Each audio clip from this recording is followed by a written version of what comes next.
Hi everybody, Mike Pfeiffer with Pfeiffer Hobby Supply again. I know, boring, huh?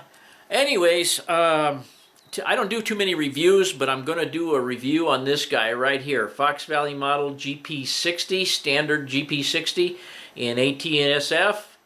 I took this one out to the club last week, and while it's not an extremely brutal puller, it's a 4-axle locomotive. You know, what can you expect? I don't know how many cars it will pull, but anyways, I was really happy with the way it runs.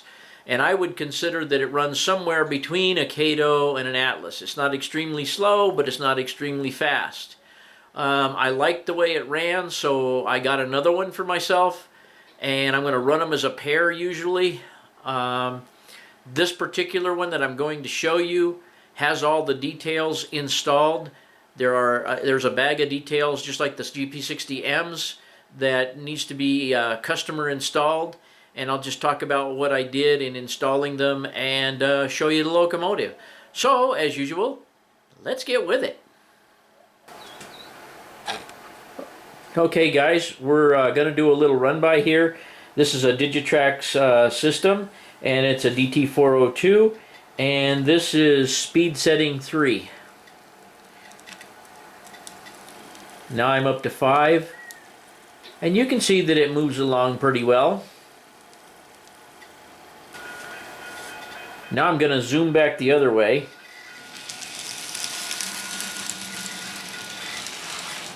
And you can kind of see that it's got relatively good speed. I'm going to try and get in with this camera and show you some of the details. By the way, as most of the Fox Valley model stuff, it takes a Digitrax IN decoder, and both of mine have the IN 6-pin plug decoder installed. And let's get on with the details. Okay, one of the first things I want to show you is you'll notice the brake hoses. The brake hoses come installed on the locomotive already, as well as the lift bar for the uncoupling lift bar here is all on the locomotive when you get it. However, what is not on there is all the grab irons, and this iron across the top, and the lift rings that you see here. But they all do come in the locomotive, and they all do come pre-painted. The only fault that I can find so far with this particular locomotive was the fact that they had all these grab irons pre-painted blue. Well, I looked at some pictures of the real locomotives, and they are definitely yellow, as I thought.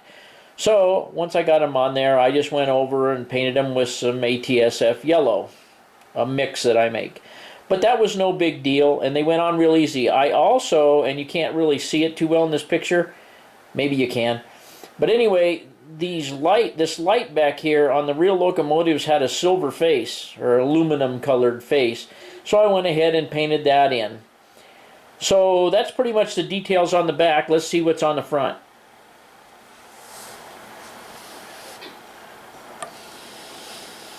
Okay, once again you can see that the brake hoses are already on the locomotive, as well as the lift bar for the uncoupler.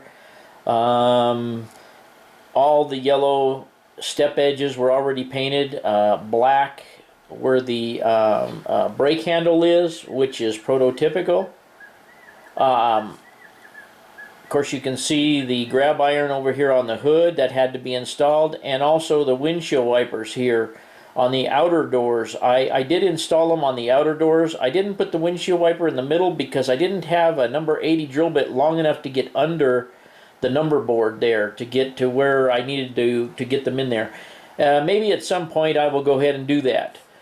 Another thing you can see in this picture is the mirror right here. It comes with 2 mirrors, and there's by the way, there's indents even where all these grab irons go. There's little tiny indents to tell you where to drill the holes, even on the sun visor that you see attached here. And what I did on the sun visor, it takes a little bit bigger hole. I think I used a number 77 on that. I drilled the 2 holes where it said to. The sunshade goes right in, and then I put thin CA along the bottom edge to hold those in. All the other details on this locomotive that I put in, I used white glue. And it works well because it doesn't set up too fast. It holds relatively well.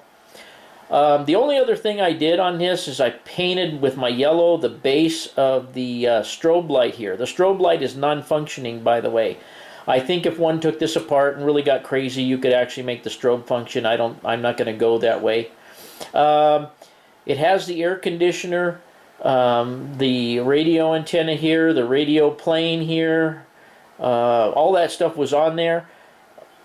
The exhaust box cover is silver on this particular locomotive. I don't know if it is in real life. I couldn't find a picture of the top of any right off the top of my head. But we'll say it's supposed to be that way. There's real nice bell detail right here. Real nice hoses, overflow hoses for the fuel tank. I assume they're overflow hoses for the fuel tank. The fuel caps are painted red. There's some piping down under here. Just really nicely done. As you can see, the decals are extremely nicely done on here. I was just real impressed with the locomotive. Really, I can't tell you much else about it other than I'm real happy with the way it runs.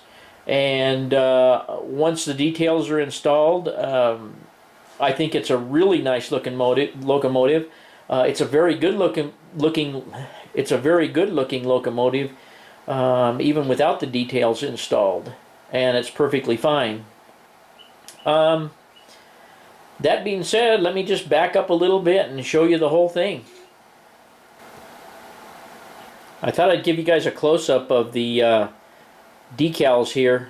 Camera's a little shaky because I'm kind of holding it, but this is about as close as I can get with this camera. But you can see the decal work, and the lettering on the locomotive is just superb, and the Santa Fe lettering is very crisp. Okay, here's a shot of the locomotive as it sits on the layout, and it's just, I don't know, it just exudes modernism to me in a 4-axle locomotive, and I really like the way it looks. So, and like I say, I'm extremely happy with the performance. I ran it around and around and around out there at the fairgrounds after I cleaned the track, and I had no issues whatsoever. And I think they'll be good pullers as a pair, and that's why I got another one. But extremely happy with the motor in it, extremely happy with the way it runs right out of the box. There was not much of a break-in period. I think I let it go about 10 laps around my test track. And after that, the thing has just run like a champ. So, anyway, guys, that's pretty much it. Not much else I can say about it. But I really like it a lot. And that's pretty much it in a nutshell. Okay, guys. That's pretty much it for my hokey review of the Fox Valley Model GP60 standard version. I was really impressed with it right out of the box. I love the way it looks. The details were easy to put on. I don't know what else I could say about it. It's just a well done locomotive. It runs well. Decoder installation is a snap. It's just a beauty of a locomotive, and I look forward to running the pair out at the club. But as you guys know, we'll see you the next time.